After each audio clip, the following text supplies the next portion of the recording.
택시기사를 폭행한 모습이 담긴 블랙박스 영상이 공개되면서 이영구 차관은 변명의 여지가 없다면서 사과를 했습니다. 진상조사단은 담당 수사관이 이 영상을 보고도 상부에 보고하지 않고 퇴근하는 모습을 또 당시 경찰서 CCTV를 통해서 확인한 것으로 파악이 됐습니다. 당시 서초경찰서 간부들이 조직적으로 사건을 무마하려 했는지에 대한 조사도 계속 이루어지고 있습니다. 취재기자 연결합니다. 신준명 기자. 네, 사회부입니다. 네, 어제 공개된 이 차관의 폭행 영상부터 설명해 주시죠.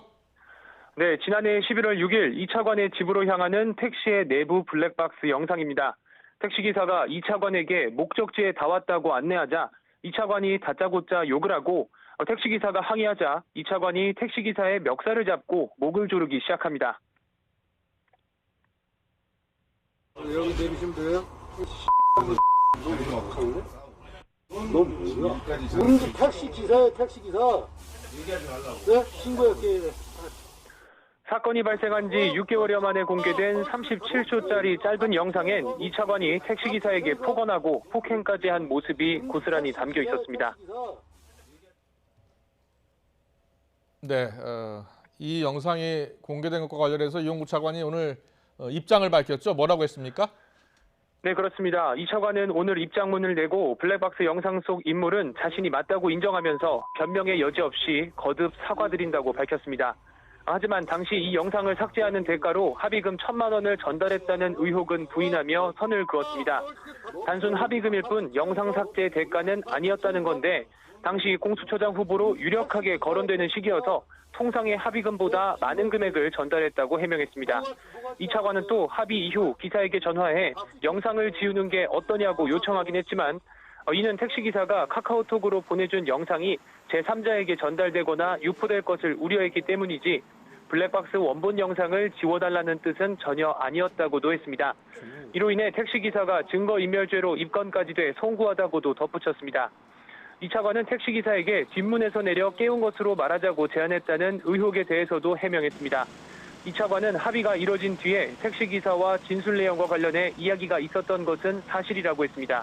하지만 가해자의 책임을 조금이라도 줄이기 위해 간혹 있는 일이라면서 당시 변호사로서 도의적으로는 비난받을 일로 생각한다고 밝혔습니다. 이와 함께 이 차관은 서울 서초경찰서에 사건 처리 과정에 어떤 관여나 개입도 하지 않았다고 해명했습니다.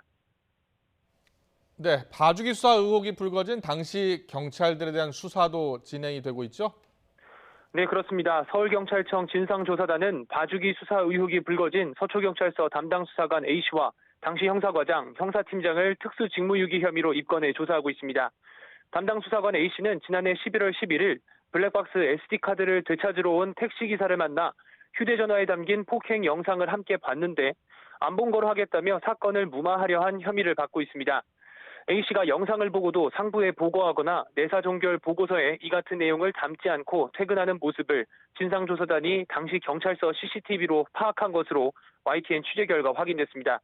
하지만 피해자인 택시기사를 불러 조사하기 전에 서초소장은 가해자인 이 차관이 유력한 공수처장 후보라는 내부 보고를 받았고 형사과장도 같은 날 업무용 컴퓨터로 관련 기사를 검색한 것으로 확인된 만큼 당시 서초서가 조직적으로 이 차관의 폭행 사건을 무마하려고 했는지에 대한 경찰의 진상조사는 계속 진행되고 있습니다. 지금까지 사회부에서 전해드렸습니다.